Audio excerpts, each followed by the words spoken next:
मैं कहता हूं कि हजारों हजार वर्ष से कथाएं चल रही है, प्रवचन चल रहे हैं, सत्संग तुम लोग नाम कहते हो चल रहे हैं, हजारों हजार वर्ष से चल रहे हैं ना।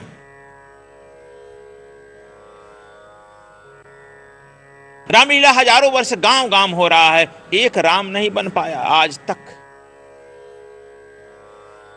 रासलीलाएं जो होती हैं लाखों लाख खर्च होता है, एक कृष्ण नहीं बन पाया। यह कैसा प्रायोगिक प्रयोगशाला, रात दिन इस प्रयोगशाला में करोड़ों करोड़ खर्च हो रहे हैं ना। रात दिन इसकी प्रयोगशाला बन रहे, मंदिर प्रयोगशाला ले रहा है, और रात दिन चारों ओर इसके प्रयोगशाला के प्रवचन भी किए जा रहे हैं, सत्संग भी हो रहे हैं, नाच गान भी रहे हो, न एक राम बना पाए न एक कृष्ण बना पाया। लेकिन तुम फिर संतोष कर लेते हो, इसलिए कि तुमको संतोष का एक लॉलीपॉप दे दिया जाता है, यह दे दिया जाता है कि इसके सुनने पर तुम इस लोक में चले जाओगे, इसके सुनने पर इस लोक में चले जाओगे। तुम उस लोक के जाने की कल्पना में, कामना में, कल्पना में किए जा रहे हो, मरे जा रहे हो। मुर्दा को और क्या चाहिए? मुर्दा को चाहिए आश्वासन। मुर्दा को चाहिए आश्वासन कि हमें चंदन की लकड़ी मिल जाएगी कि नहीं, श्मशान घाट पर मैं पहुंच जाऊंगा कि नहीं।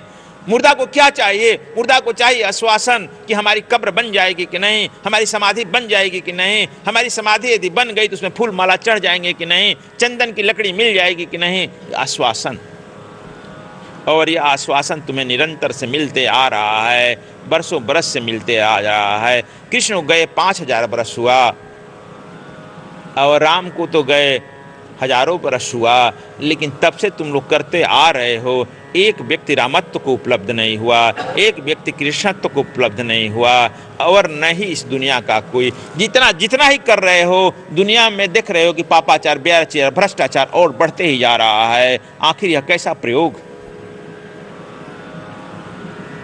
थोड़ा सोचो।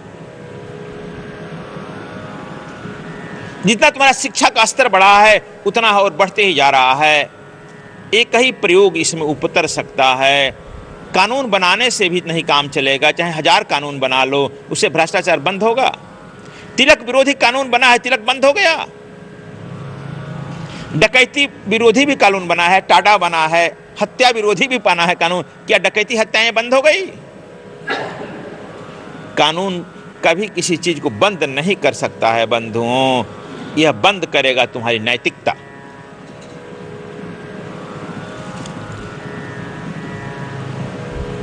जब सुने कि बर्मा में बहुत भ्रष्टाचार था, बर्मा एक छोटा सा देश है, छोटा सा, वहां पर सुनते हैं विपासना की ट्रेनिंग दी गई लोगों को, ज्यादा से ज्यादा विपासना, और विपासना से सुनते हैं कि वहां पर 80% भ्रष्टाचार रुक गई अपने। और भारत ऐसे तुम धार्मिक देश है, यहां पर कोई ना कोई, जब पूछो तो कोई ना कोई किसी गुरु से अटैच है ना। सुनील जी कह रहे हैं तो फलाना से मैं बात किया तो फलाना गुरु से अटैच है, फलाना गुरु से अटैच है। जब देखो तो फलाना कहीं ना कहीं कोई गुरु जी से अटैच्ड है ना। लेकिन सब तो किसी न किसी गुरु जी से अटैच्ड है, लेकिन फिर उसमें परिवर्तन क्यों नहीं हो रहा है?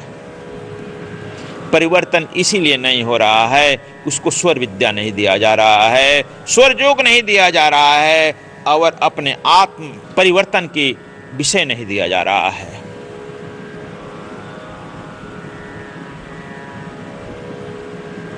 इसलिए जिस देश में भ्रष्टाचार शिष्टाचार बन गया हो, घूसखोर आदमी अपने को बहुत बड़ा सभ्य, सुसंस्कृत और तेज तराज समझने लगा हो, समाज में उसकी प्रतिष्ठा मिलने लगी हो, जिस देश में चोर को, डकैत को, गुंडा को, पंचवर्षीय योजना को हड़प जाने वाले को प्रतिष्ठा मिलने लगा हो, उसे सम्मानित व्यक्ति समझने जाना लगा हो, उसे क्या तुम उम्मीद करेगा उस देश से, उस परिवार से? आज देश की वैसी विषम परिस्थिति में पहुंच गया है। इसलिए तुम अपने आइडियोलॉजी के साथ बढ़ो, एकला चलो रे, आइडियोलॉजी के साथ चलो। अपने कम से कम कफन गिरा दो, अपने जीवंत हो जाओ। जब तुम जीवंत हो जाएगा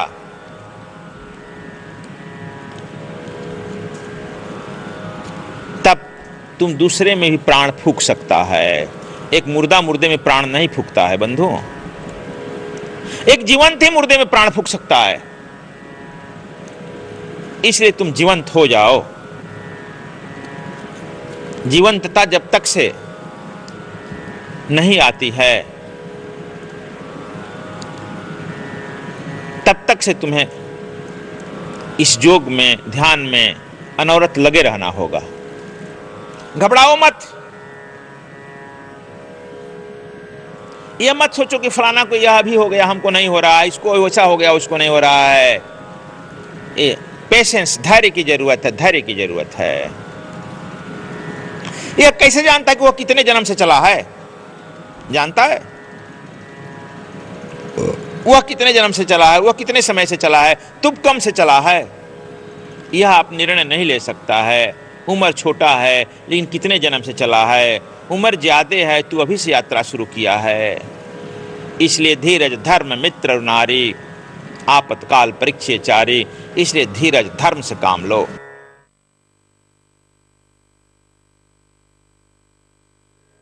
स्वधर्मो निधनम श्रेय परधर्म भयावह। यदि तुमको ठीक ठीक सच्चा धर्म मिल गया, तुम अपने स्वभाव में स्थित हो गया और स्थित होकर के शरीर भी छोड़ दिया, तो घबराने की बात नहीं। अगला जन्म जब होगा तो तुम वहां से स्टार्ट करेगा, अपने ठीक ठीक से स्टार्ट करेगा। यदि तुम अभी परधर्म में है, गलत धर्म में है, गलत आचरण में है, तब तू बड़ा भयावह है। यदि मर भी गया तो वहां से शुरू करेगा, गलत दिशा में जाएगा, तुम्हारा गलत दिशा का डायरेक्शन लगातार बढ़ते जाएगा और तुम अनंत में भटकाव में गिर जाएगा। यह समझ लो। और तुम यदि ठीक दिशा में चल ही दिया, शरीर छोड़ दिया, तो कोई घबराने की जरूरत नहीं है। अगला जन्म में तुम्हारी यात्रा वहां से आगे प्रारंभ हो जाएगी। इसलिए यह तो जन्मों जन्म का खेल है। धीरज से काम लो, धैर्य से काम लो।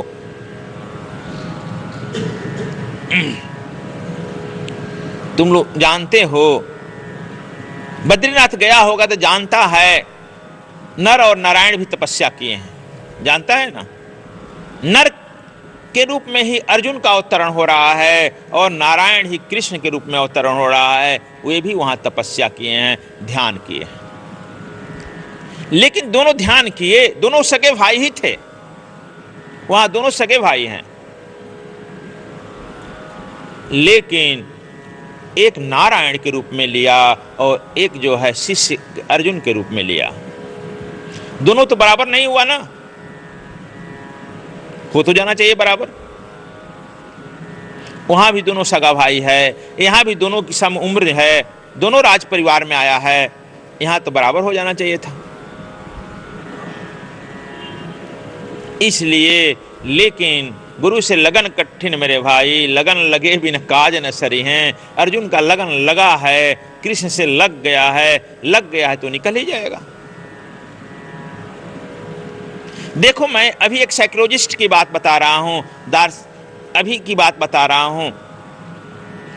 अभी एक आदमी के जीवन पर अनुसंधान किया गया। एक व्यक्ति बहुत बड़ा व्यापारी था, नाम नहीं बता रहा हूं इसलिए कि जिंदा है, बहुत बड़ा व्यापारी है।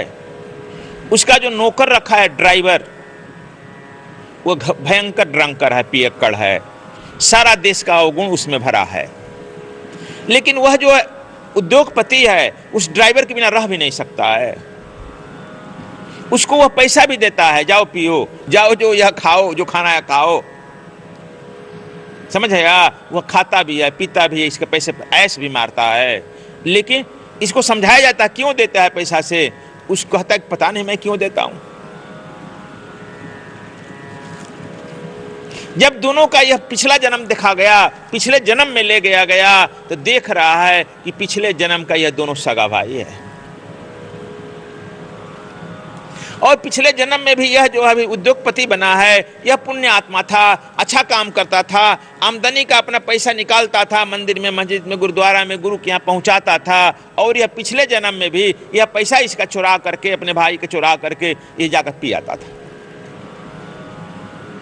जिसका परिणाम हुआ कि यह जो है बड़ा उद्योगपति बन गया है। और यह परिणाम हुआ कि यह जो है शूद्र योनि में जन्म लिया और यह जाकर के यह पीने लगा और इसके पीने की कला बढ़ गई। लेकिन दोनों का पिछला जोड़ था, ड्राइवरी सीख गया, इसलिए इस ड्राइवर को ही रखा, वही रखा, और उसको जाना कहीं हो जाता तो उसी ड्राइवर के साथ जाएगा। कहा कि हम सब पर विश्वास नहीं है, पीता है ठीक है लेकिन हमको यही लेकर जाएगा। दोनों को पा लिया गया कि दोनों पिछले जन्म के सगे भाई। इसलिए कैसे कहा जाए, soul enemy and soul mate. यह बहुत जन्मों का खेल है, जन्मों जन्म से चल रहा है, इसलिए घबराओ मत,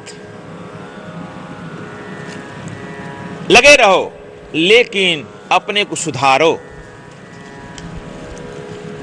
अपने मुर्दापन को सुधारो, घबराओ मत। तुम सोचेगा कि नहीं उसको ऐसा हो गया, हमको ऐसा नहीं हुआ, ऐसा नहीं।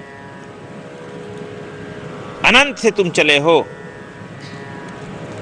यदि तुम्हारे बारे में कोई तुम कुछ कहता भी है, डांटता है, छिद्रावेशन करता है, तुम्हारी बुराइयों को प्रकट करता है, उसे तुमको अपने में सुधार लाना चाहिए।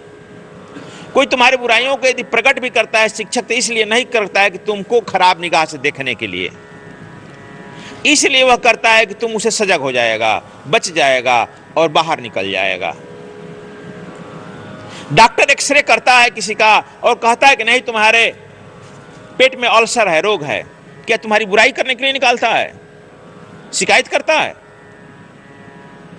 या उस रोग को, दुख को हटाने के लिए वह ऐसा कहता है? यदि एक्सरे न करें, कह दे नहीं नहीं ठीक है, हुआ रोक के, शुगर है, कह नहीं कुछ नहीं, खूब मिठाई खाओ, जाओ फर्स्ट क्लास हो। यदि तुम्हारी बड़ाई तो कर दिया, लेकिन तुम्हारे लिए वह जानलेवा सिद्ध होगा ना। इसीलिए गुरु को, वैद्य को और मंत्री को कभी मीठे बाल बोलने वाला नहीं होना चाहिए, हाँ में हाँ मिलाने वाला नहीं होना चाहिए। यदि हाँ में हाँ मिलाया, मीठा करा, तुष्टिकरण का नित्य किया, तो तुम्हारा जो है वहां पर नाश निश्चित। तीनों को कड़क होना चाहिए। डॉक्टर हो ना, डॉक्टर तुम लोग हो, कड़क होना चाहिए और रोग के बारे में ठीक ठीक स्पष्टीकरण देना चाहिए। और सदगुरु क्या बात है, सदगुरु वैद्य वचन विश्वासा, संयम यही नहीं विषय करासा। सदगुरु तो वैद्य, वो सदगुरु भी वैद्य होता है, और वह जो है उसकी जो है बात को, उसकी दवा को विश्वास से, श्रद्धा से ग्रहण करना पड़ता है। विश्वास और श्रद्धा से ग्रहण कर लिया, यही उसका संयम है।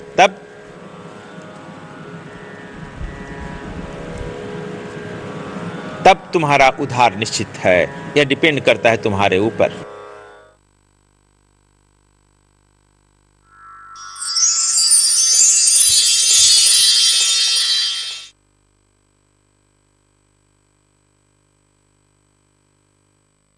कठोर विषय का जब अध्ययन करना हो, कठोर युद्ध काला, गणित, विज्ञान, साहित्य, विवाद, तर्कशास्त्र, तब घोड़ा पर चढ़ना हो, राइडिंग करना हो, गाड़ी चलाना हो, तब दाहिने स्वर में चलना। और गाड़ी पर जब चढ़ना तब दाहिना स्वर जब अंदर जाए तब गाड़ी के सीट पर बैठो। बाहर जाते वक्त नहीं, अंदर जाते वक्त अंदर लेते हुए गाड़ी पर बैठो, और तुम गाड़ी पर निर्विघ्न यात्रा करेगा, तुम्हारी गाड़ी एक्सीडेंट नहीं होगी बच्चे, और सखी खसी खुशहाली से लौट आएगा युद्ध बेता की तरह। मानव जीवन में सफलता प्राप्त करने की ध्यान प्रथम और अंतिम विधि है। समय का सद्गुरु समयानुसार ध्यान की विधि देता है। वर्तमान समय के लिए दिव्य गुप्त विज्ञान और स्वर योग कामधेनु है, जिनसे आप दैहिक, दैविक और भौतिक दुखों से मुक्त होकर संसार में राजा की तरह जीने की कला सीख सकते हैं। संपर्क करें सद्गुरु धाम आश्रम, सद्विप्र समाज सेवा, 09868886830, 09818019199, 09872 999766